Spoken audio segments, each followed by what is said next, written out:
name is Mauro Zapatera. I have all my degrees up there.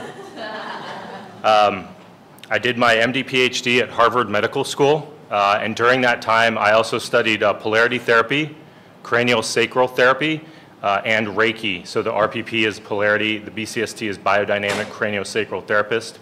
I now have a private practice in Pasadena, California, where I practice physical medicine and rehab, and I also work with veterans at the Los Angeles Veteran Health System.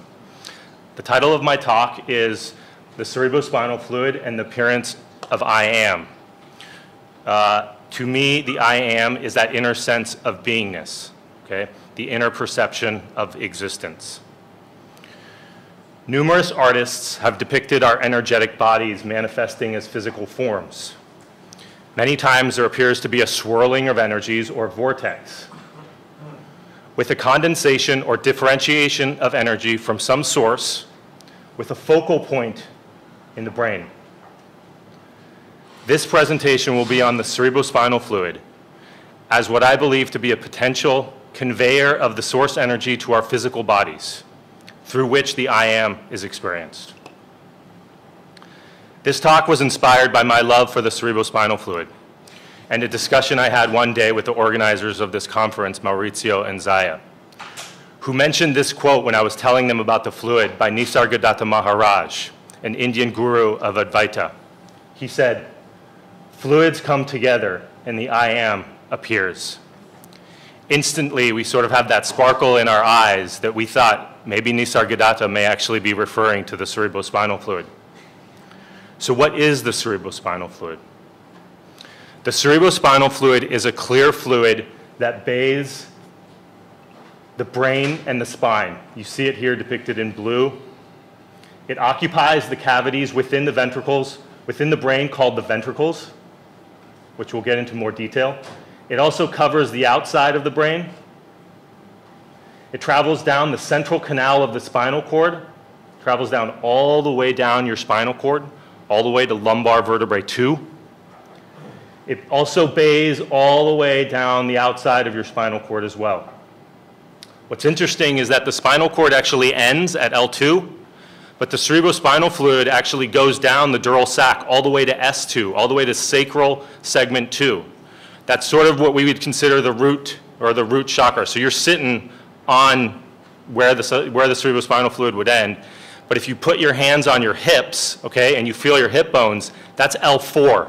So L2 is just above that. So you can imagine the cerebrospinal fluid actually continues going down further than where the spinal cord ends. At any point, every single one of us has 150 milliliters of cerebrospinal fluid in us at this time, okay? We make 450 to 600 milliliters of it a day because the cerebrospinal fluid, it needs to turn over. Okay, so this is how much cerebrospinal fluid you're making in a 24-hour period. Interestingly, if you look at the model of the ventricles, this is a model of the ventricles inside your brain. Okay, so in your brain, you have these fluid-filled spaces that are filled with the cerebrospinal fluid. This is what it looks like. Okay, just take a picture of that in your mind's eye. So essentially, our entire central nervous system, the brain and the spine, is floating in and being bathed by this fluid. What is the role of the cerebrospinal fluid then? As you can imagine, trying to answer this question became my PhD dissertation at Harvard Medical School and has led me down a path of wonder, awe, and quite some amazement. It started with looking at this slide. This is a section through the head of a human embryo at 8 weeks in development, okay? What you see here is the developing brain. So this is the part that actually becomes your cortex, this frontal part here. I didn't know what this cauliflower-like structure was, seemingly floating in space. So I asked my colleague, "What is this?" And he said, "That's the choroid plexus. This actually makes CSF." Instantly, I knew that if the structure that made the CSF was that large, that it had to have some important role. In fact, the entire developing nervous system is bathed in CSF. If one looks, for instance, at a section through a rodent brain, all the early embryonic stem cells, the cells that make up our entire central nervous system, are contacting the CSF. Here's a picture of essentially from early development on through late development. What you see, these stem cells here contacting the CSF with a little cilia. It's almost like a little antenna, and it's constantly monitoring the fluid. Looking at an adult brain section, the stem cells also contact the CSF. Here you see a stem cell labeled B, almost sending like a little foot. It's got to send a little foot trying to contact the CSF. From our research and a lot of other people's research over the last few years, we can say that CSF provides essential survival and growth factors to the embryonic and adult brain, and that CSF provides a fluid niche for neural stem cells for survival, proliferation, and differentiation. So, essentially, from a biological molecular perspective, the information in the CSF, whether that information is a protein, okay, a hormone, a growth factor, or any molecule, is being conveyed to the brain via the fluid. We published an article in the journal Neuron, and we designed the cover image that was based on our vision of the CSF. What you see here is a continuum of blue from embryo to adult. This change in color can represent the changing proteins and growth factors from development to adult that we found. But the blue essence, that light of the CSF, this represents a continuum of energy within the fluid that is ever present regardless of age. If I had it my way, there would be a beginning coming into the embryo from source and then coming out of the adult going back to source. But we didn't design it that way at that time. So the majority of the roles of the CSF that we know about today are that it transports nutrients and hormones to the central nervous system, regulates circadian rhythms, regulates appetite, provides guiding cues for cell migrations, instructs stem cells to proliferate or differentiate, creates an ionic balance for the brain, eliminates waste, supports and protects the central nervous system, and creates a buoyancy and shock absorber for the brain. Well, what else could it do? Here are two quotes by Dr. Randolph Stone, the founder of Polarity Therapy, a holistic healthcare system. He stated that the soul swims in the CSF. He also stated that the cerebrospinal fluid seems to act as a storage field and a conveyor for the ultrasonic and light energies. Dr. William Sutherland, the founder of cranial osteopathy, said this, that his teacher said about how he envisioned the CSF. He envisioned the cerebrospinal fluid as an intermediary in the movement of a divine intelligence, a channeling of creation into embryological segments and irrigating them with life, giving form and function and order and intelligence to our existence. As a fluid, therefore, the CSF can be a sensitive receiver and transmitter of energy, vibration, and information. Just as flower remedies demonstrate that water is able to absorb, store, and transmit the energy of plants, or as Dr. Masaru Emoto showed, that water could store the energy of words, so also the cerebrospinal fluid may absorb, store, and transmit the essence of the source and allow us to experience our beingness, the I am. As I mentioned, the CSF covers the outside of the brain, which you don't see here. Let's take a look at where the CSF is stored, though, inside the brain. It's stored in the ventricles of the brain, which you saw before. So these are the fluid-filled spaces. This is what it looks like as if somebody's looking at you. This is what it looks like as if somebody's looking this way, okay? Why are the ventricles of the brain formed the way they are? Why does the lateral ventricle need to make contact with the frontal lobe, the occipital and parietal lobe, and also send a projection back here so that it gets the visual sensory system of the brain? Why is it that it has to go all the way down into the temporal lobe as well, where the hippocampus is? Okay? Here I show you the third ventricle. This is a very interesting structure. It has these two little peaks here. One of these little peaks makes contact with the pituitary gland. The other makes contact with the pineal gland. Why? Here I show you the adult brain structures that are associated with the ventricular space. The lateral ventricles, the cerebral cortex, the basal ganglia, the hippocampus, the olfactory bulb, the basal forebrain, the amygdala, the corpus callosum, the fornix, the thalamus, the stria terminalis, the caudate, and the optic radiations. These are just a few of the structures of the brain that are all contacting the lateral ventricle. The third ventricle, the thalamus, the hypothalamus, the pituitary gland, the infundibulum, the anterior commissure, and the pineal gland. The cerebral aqueduct makes contact with the midbrain.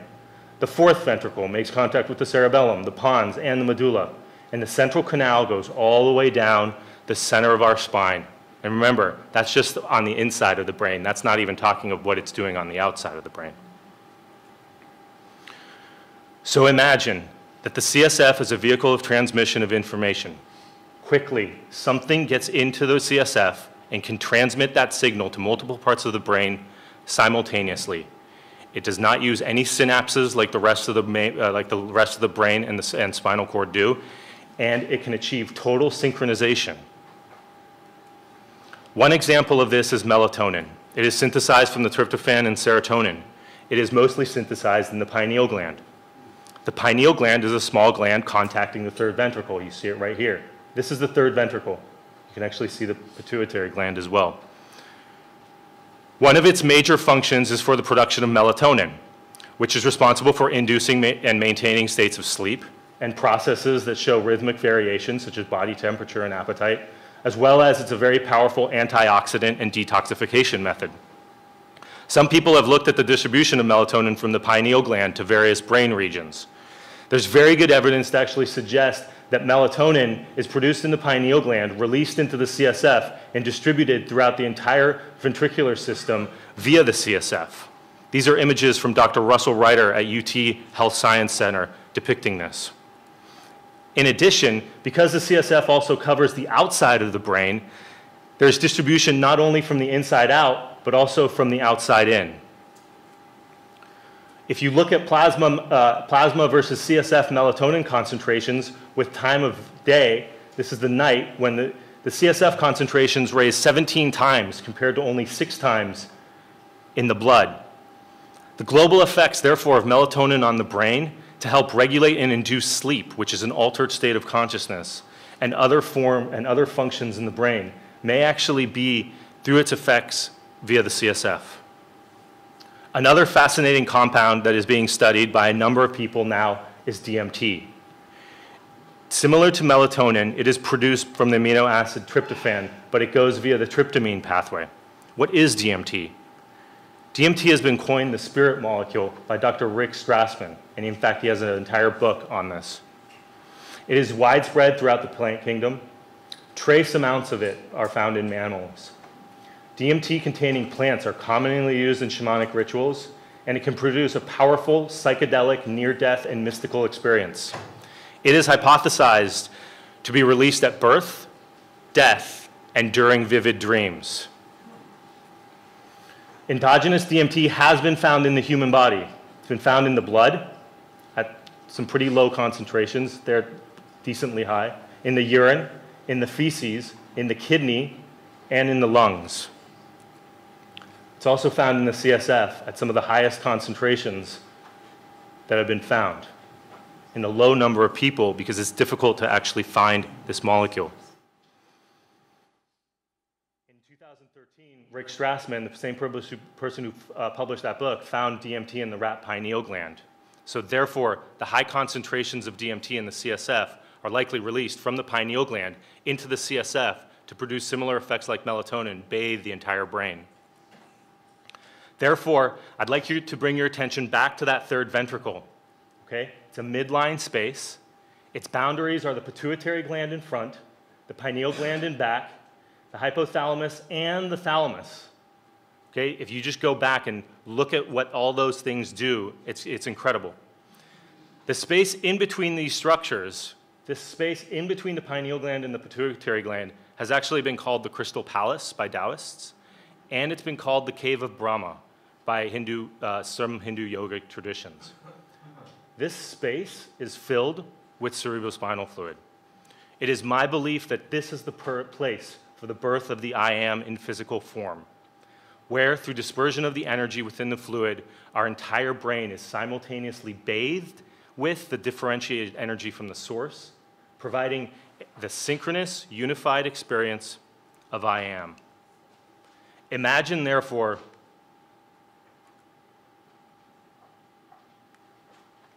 Imagine, therefore, this fluid bathing the inside and outside of our brain, being a perfect vehicle to transmit information to the brain, whether that is melatonin to help us sleep or DMT to help us have vivid images and experience holistic states of consciousness, or as a fluid conductor of source energy to our physical bodies and to transmit the experience of I am, our beingness.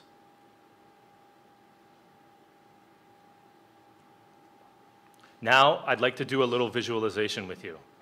So I'd like you to take a moment or two and get comfortable in your seats.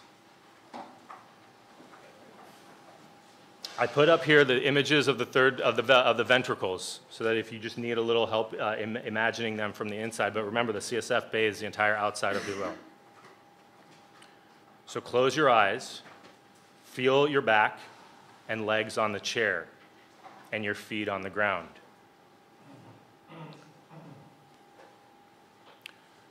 Bring your attention to the middle of your brain.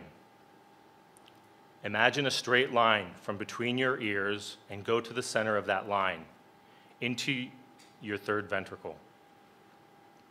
A fluid-filled space in the middle of your brain.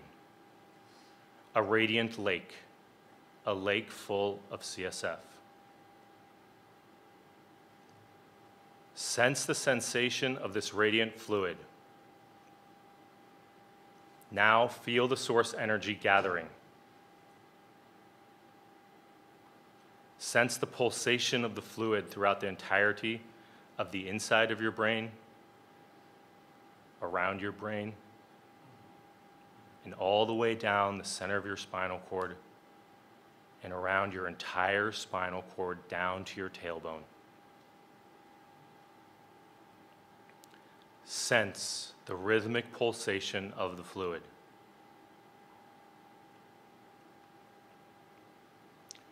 Now return to the third ventricle, the radiant lake of CSF at the center of your brain. At the very back of this lake is your pineal gland, a pine cone-shaped structure.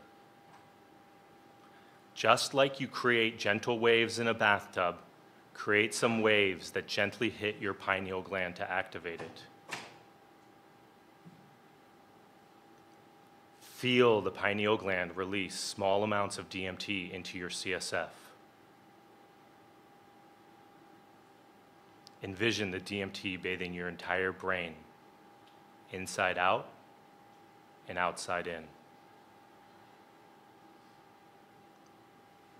Feel the total synchronization of energy that is present within you. Who are you?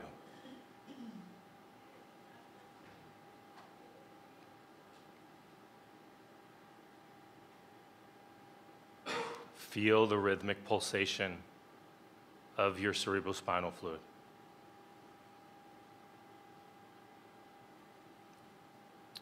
And now slowly come back, taking a moment to feel your feet on the ground, your back making contact with the chair, and opening your eyes when you are ready. Orienting back to the room, to the light in the room, to the sounds in the room, and to your neighbors.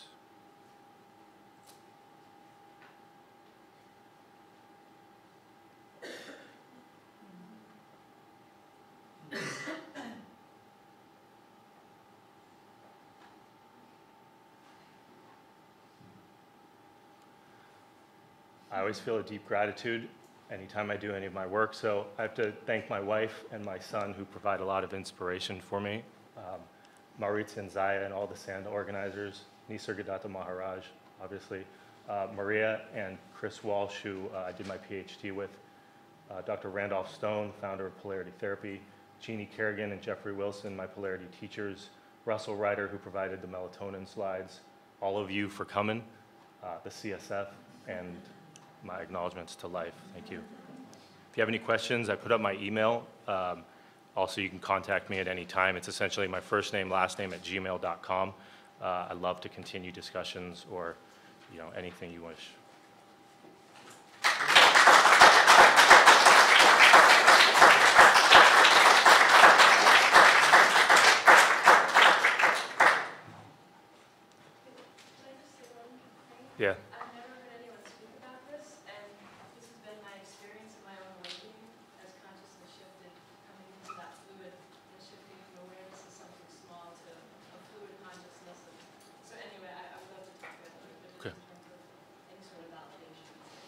Absolutely.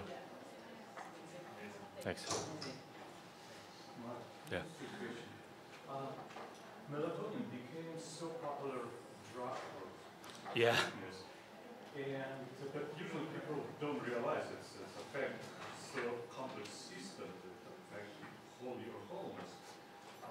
What's your comment on this? I assume, as my guess, it's quite big dose, right? To Yeah. affect the whole system. What is Yeah. the effect can be once it's system level? I think melatonin is actually a very complex. Oh yeah. So I mean, essentially the question is, what are my opinions on melatonin? It's a very powerful. Melatonin is actually a very complex drug. I was actually talking to my friends who said that in France it's regulated, so you actually need a prescription to get melatonin, and they buy it over the counter here and they send it to their friends. So I actually think that it's a very, very potent molecule, and I don't think we fully understand its effects on the brain. Everything that I've read about melatonin has got very, very powerful effects, from an antioxidant to a detoxification to induced states of sleep. People react to it also at very different concentrations. So when I prescribe it, for instance, some people get it prescribed, for instance, at we sell it at 1 milligram or 3 milligrams. Some people actually go up to like 200 or 300 milligrams to get the effects of it. And there's some people who actually are on 1,000 milligrams of melatonin a day to try to get those effects. So I actually, when I prescribe it, I say start at 3, and I very quickly ramp it up to effects, because actually I want to see certain effects. And those effects are mostly induction of sleep if you take it to induce sleep, or actually for people who have jet lag. But I don't actually think we know, for instance, if people with concussion, I think it's actually a very good compound to take. For people that, like right after a concussion, possibly taking some melatonin as a free radical scavenger helps to decrease some of the inflammation present in the brain afterwards. We're seeing a lot of things with memory and stuff. So I don't know, but I do think that the problem with the dose is that it has to get into the CSF, I think, to really have that effect. So I do think that in the next coming years, what we're going to see more of are intranasal application of medicine to try to go through the olfactory bulb into the CSF directly, so that we can get that spread of medicine to the brain. Yeah. What do you think about its effect on depression? So you're talking about melatonin for sleep and induction, Yeah. as well as, but what about the CSF and sort of amping up those for depression? People with chronic pain. Absolutely. And actually, I do chronic pain work a lot of times, and this is a lot, we use, sleep is very tied to pain. So if you don't get sleep, you're actually in more pain, even though there's nothing that changed. So there's a very strong perceptual component of pain. So, everybody wants Ambien and benzodiazepines, unfortunately. So, I try to take people off of that, and you do, first of all, do a sleep hygiene, But all this stuff, you brought depression up. The CSF actually, I don't know if you guys have heard about the glymphatic system, but now the glymphatic system has sort of opened up this thing of, the glymphatic system is this new system that I didn't talk about, but it's a system of CSF flow through the brain tissue while you were asleep, or we talked about, also deep states of meditation while you're getting body work done or whatever. So my belief is actually that the CSF flows through the brain and it clears up toxins, or it brings any essential nutrients, components that it has in it to those areas of the brain when we're in deep states of relaxation or deep states. So I talk to a lot of people about, meditation and sleep, sleep importantly, and I do use melatonin for that induction. I think it does help. Yeah, anyone? Some yogis talk about fluid that comes through and down in the taste. I forget what it's called. Have you studied that, and what is?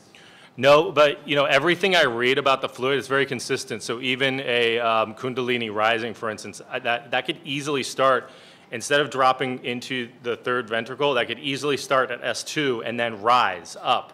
And that's why I think it's really cool that the spinal cord ends at L2, which is it's above where my hands are. So if where the S2 goes all the way down to your it's like sacrum level 2. So it's it's in there. We'd say it's in your butt crack. Let's say. So I could see how they could actually come from there and then rise up, because it goes right through, it goes right through into the brain, not only from the central, but also from the outside. So it's completely consistent with anatomically and physiologically what we're finding, and that's the cool part, is putting this stuff together. Are there any forms or isomers of melatonin become more effective across the blood-brain barrier? I haven't actually looked into it that carefully. Yeah, but if you find something, let me know. I do know that there are pharmaceutical companies trying to develop melatonin receptor agonists that are more potent across the blood-brain barrier. But if you know a company that makes one or does something, let me know. Have you seen much in the way of side effects of melatonin? I have not. The majority of people stop taking it because they say it doesn't work. For the people who it does work, they swear by it. I mean, we were talking to somebody who took probably 1.5 milligrams and just put some, they're out. So there's a practice called Kriya Yoga, which is visualizing energy going up and down your spine. Do you think that practice has anything to do with the activation of the... I imagine totally. And it just similar to the visualization that I brought through, any movement in that CSF, it's going to essentially activate all those centers of the brain that are making contact with it as well. And that was the cool part about our research, was essentially everybody had discredited the CSF because they thought that it didn't make contact with the cells. And I'm like, it's impossible, because exactly, I mean, it's in the cells, it's everywhere. And the way we grow cells in a lab, we grow them in fluid. And so to remove the fluid from the brain, it just made no sense. And so my entire work was essentially like trying to, show that the fluid was actually providing these. It was getting across, and it was providing these. So the fluid, what you're doing with the fluid, even those micro movements, are activating, I think, even the neurons that are contacting the CSF. You can do this with intention. I do. Activate the flow. Yeah. I think that, I think it can be done with movement, intention, thoughts, food, exercise, stuff like that. Sound, yeah. Really, breath is a very important part of this. Yeah, so the breath actually is very important, and in fact, practicing craniosacral therapy, and we actually feel for rhythmic variations in the fluid based on the breath. So that's an entire other realm that essentially, but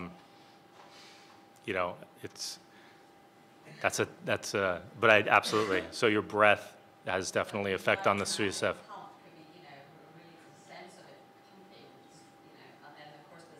Yeah.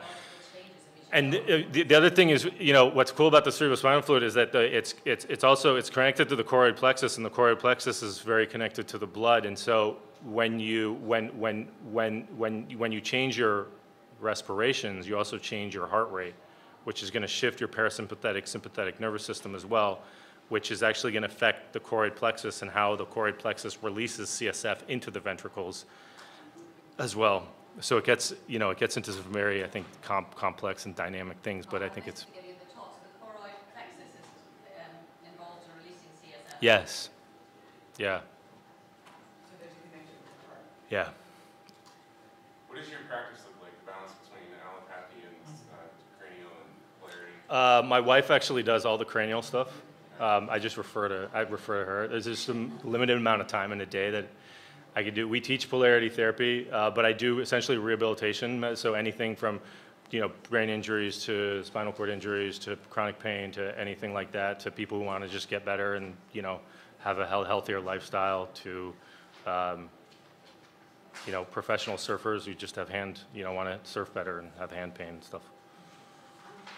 I have observed that subtle movements like a swing chair, I've been in trance within a few seconds, and I'm sure that this is something to do with the movement of the sacrum, the pumping fluid. Yeah. Have you observed this sort of thing? I have not.